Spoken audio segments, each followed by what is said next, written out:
Hello everyone. आज मैं आपको क्लास 12th का चैप्टर 3 करवाने जा रहा हूँ, मैट्रिसेस, बिल्कुल स्टार्टिंग से। मैं आपको इसमें एक्सरसाइज के एक क्वेश्चन सॉल्व करवाऊँगा। तो आप लोगों को मैट्रिक्स के बारे में पहले समझाने की कोशिश करता हूँ कि मैट्रिक्स होता क्या है।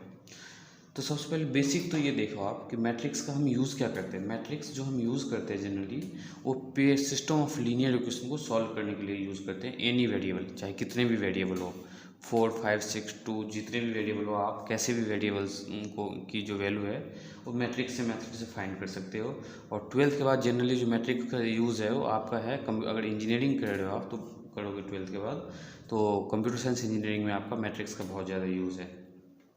तो जनरली मैं अगर आपसे पूछूं मैट्रिक्स क्या होता है, तो मैट्रिक्स देखो क्या होता है। मैट्रिक्स की सिंपल डेफिनेशन क्या है। Matrix it is a rectangular arrangement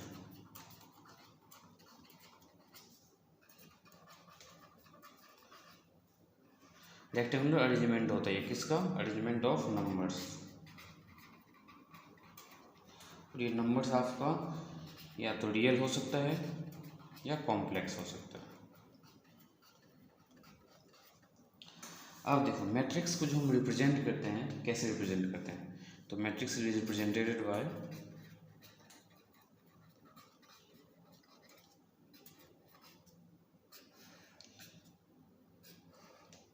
ये सिंबल यूज़ करते हैं। और इसके अंदर जो हम एलिमेंट का यूज़ करते हैं, जैसे मान लो एलिमेंट क्या आपके पास 2, 9, 7, 4, 8, 3, 3, 9, 2। तो इस मैट्रिक्स के अंदर मैं आपको रोज़, कॉलम और एलिमेंट बताना समझाता हूँ। तो सबसे पहले देखो, इसमें आपसे पूछा जाए अगर नंबर ऑफ रोज कितना है, तो नंबर ऑफ रो आपके पास देखो क्या है, R1 मतलब first row, R2 second row, R3 third row. ये तीन क्या है आपका रो, R1, R2, ये R3। और कॉलम पूछूं अगर आपसे तो ये column C1, C2, C3, C1, C2, C3। ये रिप्रेजेंटेशन है बेसिकली, और कुछ नहीं। और ये जो नंबर्स है इसके अंदर, इनको हम बोलते हैं एलिमेंट्स। ये आपका क्या है, एलिमेंट 2, 9, 7। तो टोटल नंबर ऑफ एलिमेंट अगर आपको निकालना हो, टोटल नंबर ऑफ एलिमेंट निकालने के लिए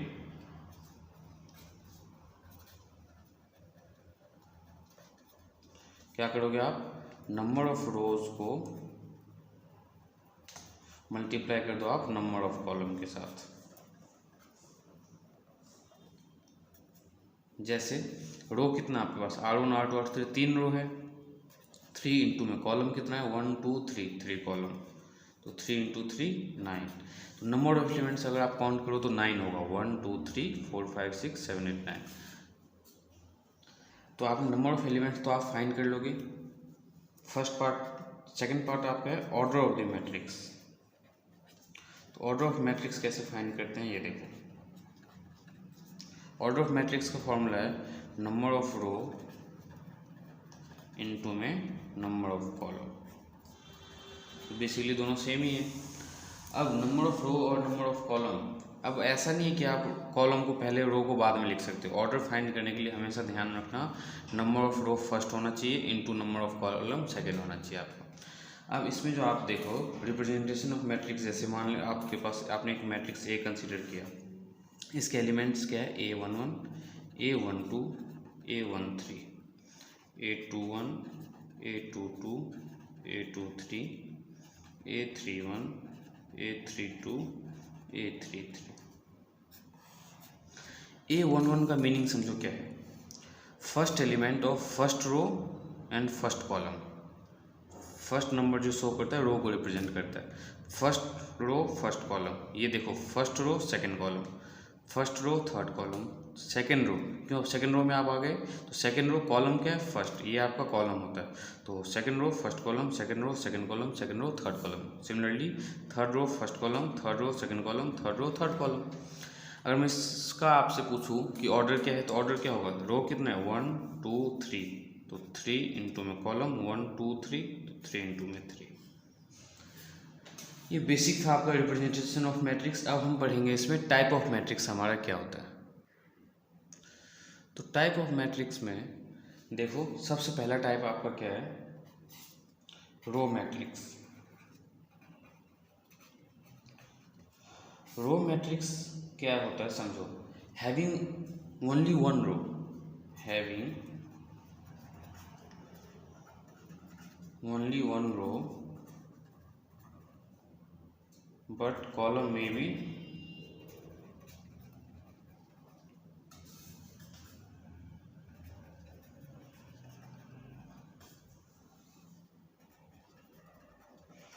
रो तो आपके एक ही होंगे पर कॉलम आपके कितने भी हो सकते हैं, 2 3 4 5। जैसे एग्जांपल एक ए हमने एक मैट्रिक्स लिया 2 4 7 6 8।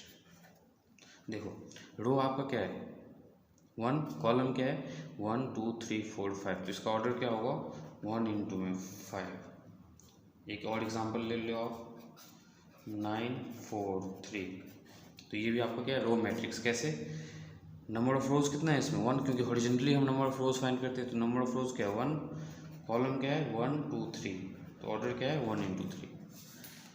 सिमिलरली सेकंड आपका है कॉलम मैट्रिक्स। कॉलम मैट्रिक्स इसका opposite, having only one column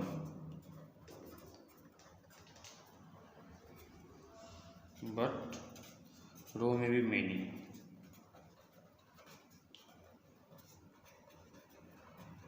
ज़रूरी नहीं है बहुत हो, एक भी हो सकता है। मीन्स अब देखो 9 4 3 और या 4 2 ये ले लो, या एक मैट्रिक्स ले लो 9, तो ये सब क्या आपका कॉलम मैट्रिक्स। कॉलम मैट्रिक्स का क्या मीनिंग है कि कॉलम आपका एक ही होना चाहिए, रो पे हमें, रो से हमें मतलब नहीं है, कॉलम जो है आपका एक होना चाहिए। नेक्स्ट जो आप थर्ड करोगे वो है आपका rectangular matrix.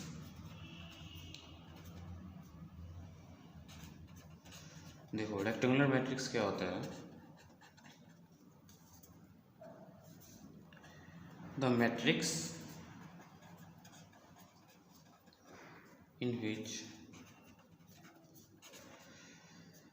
Row not equals to column, मतलब नंबर ऑफ रो जो है नंबर ऑफ कॉलम के इक्वल नहीं हो, उसे हम बोलते हैं रेक्टेंगुलर मैट्रिक्स। एग्जांपल जैसे ये आपके पास एक मैट्रिक्स है 9 2 7 2 8 3, तो इसमें देखो रो क्या है 2, कॉलम क्या है 3, तो रो क्या है 2 और ये दोनों इक्वल नहीं है, number of row equals to number of column नहीं है, तो ये रेक्टेंगुलर मैट्रिक्स होगा।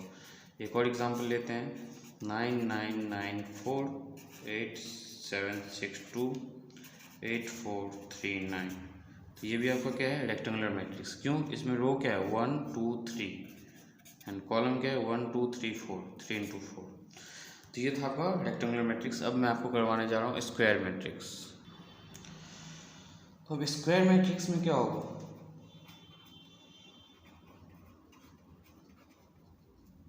The matrix in which number of row equals to number of column. Meaning क्या है इसका कि आपके पास एक मैट्रिक्स है 4 2 7 6, तो नंबर ऑफ रोज क्या है 2, कॉलम भी 2।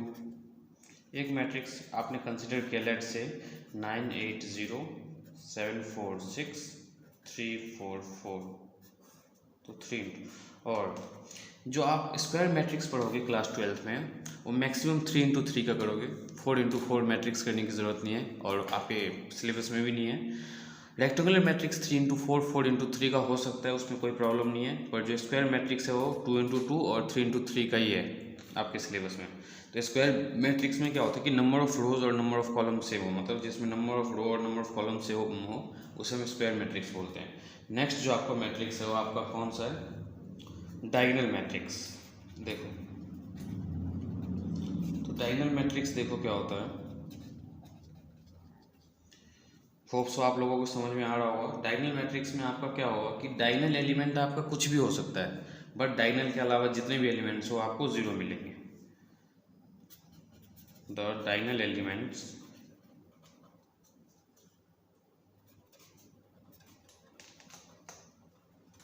elements are not zero,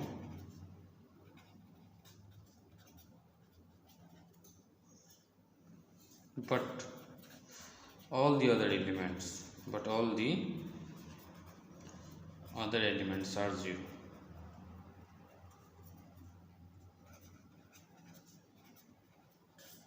देखो ये हमने एक मैट्रिक्स लिया 9 0 0 0 8 0 0 0 7।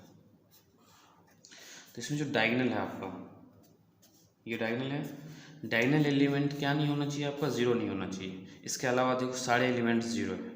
ये कौन सा ऑर्डर है, 3×3 का। और डायगोनल मैट्रिक्स हमेशा 3×3 मतलब स्क्वायर मैट्रिक्स ही डायगोनल मैट्रिक्स हो सकता है। रेक्टेंगुलर मैट्रिक्स में हम डायगोनल मैट्रिक्स नहीं फाइंड कर सकते क्योंकि उसमें डायगोनल आप नहीं फाइंड कर पाओगे।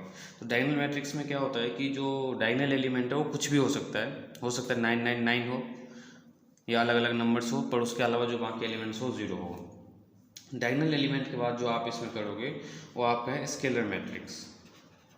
ध्यान से सुनना, इंपॉर्टेंट भी है वैसे आपके लिए scalar matrix. Scalar matrix are those matrix in which all the diagonal elements are equal. Scalar matrix are those matrix in which diagonal elements are equal।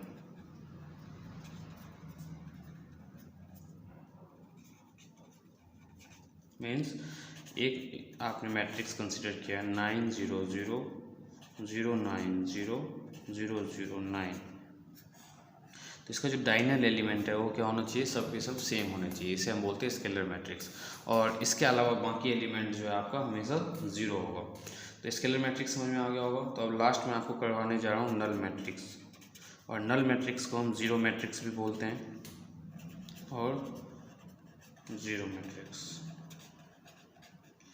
इसमें क्या होगा, ये किसी भी ऑर्डर का हो सकता है और इसके सारे के सारे एलिमेंट्स ज़ीरो होंगे। Means it can be of any order, it can be of any order,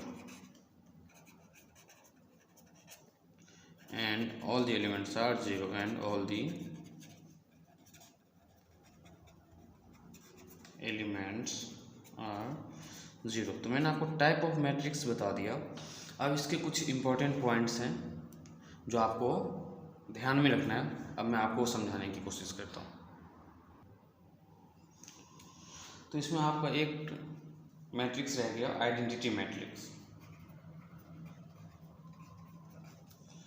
identity matrix में क्या होगा, a matrix in which all the diagonal element are 1 and the remaining elements are 0। Means identity matrix में क्या होगा कि जो diagonal element है वो तो 1 होगा और उसके अलावा बाकी जितने भी एलिमेंट्स हैं मैट्रिक्स का वो 0 होगा। तो एग्जांपल देते हैं, जैसे कि ये हमने एक मैट्रिक्स कंसिडर किया 1 0 0 0 1 0 0 0 1। ये क्या है आपका 3×3 का मैट्रिक्स है। अब ऐसे ही मैं आपको एक 2×2 का एग्जांपल दे रहा हूँ। तो 1 0 0 1 ये आपका 2×2। और जो आइडेंटिटी मैट्रिक्स है वो भी स्क्वायर मैट्रिक्स के लिए ही वैलिड है। मतलब रेक्टेंगुलर मैट्रिक्स के लिए आप आइडेंटिटी मैट्रिक्स नहीं बना सकते हो। तो आइडेंटिटी मैट्रिक्स हमेशा या तो 2×2 का होगा या 3×3 का होगा। अब इसमें जो बेसिक पॉइंट्स मैं आपको लिखवाने जा रहा हूँ उस पॉइंट्स पे ध्यान देना। फर्स्ट पॉइंट देखो क्या है, ऑल दी मैट्रिक्स एक्स मतलब square matrix, all the matrix that is square matrix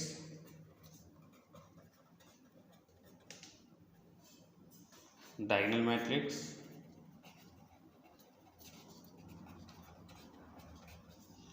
scalar matrix and identity matrix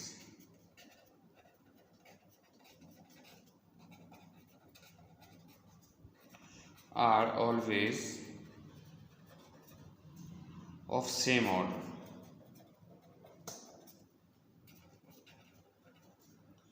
That means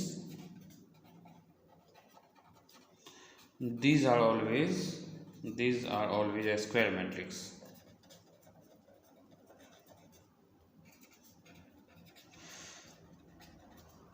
meaning तो समझ में आ गया होगा आप लोगों को कि diagonal matrix, square matrix, scalar matrix और आइडेंटिटी मैट्रिक्स ये हमेशा जो है सेम ऑर्डर के होंगे, मतलब स्क्वायर मैट्रिक्स होंगे, 2 × 2 का होगा या तो 3 × 3 का होगा। सिमिलरली सेकंड जो नल मैट्रिक्स है वो आपका सेकंड पॉइंट क्या है, नल मैट्रिक्स किसी भी ऑर्डर का हो सकता है, नल मैट्रिक्स में भी ऑफ एनी ऑर्डर,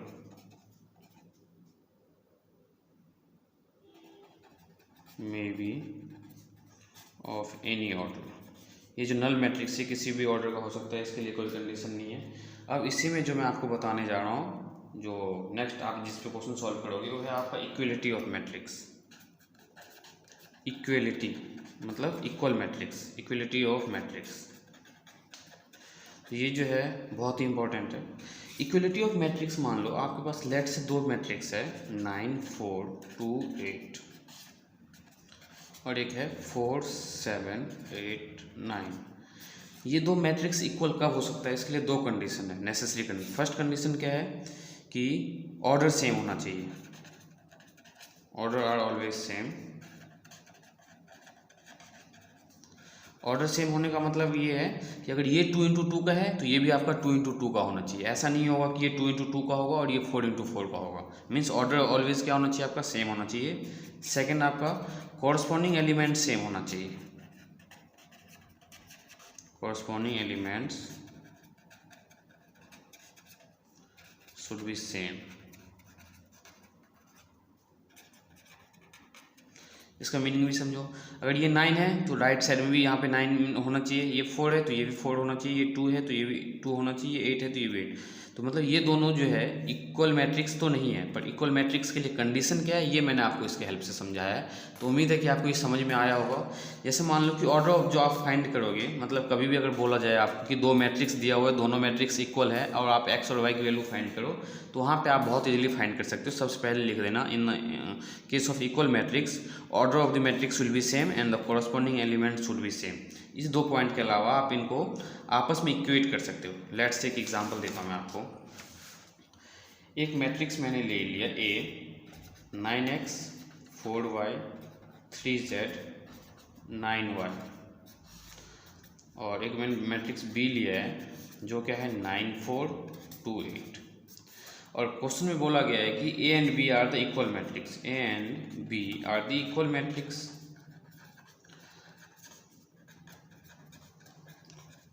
अगर A और B आपका इक्वल मैट्रिक्स है इसका मतलब क्या है, ऑर्डर सेम होगा। तो देखो ऑर्डर सेम है, 2 × 2 ये भी है, 2 × 2 ये भी है।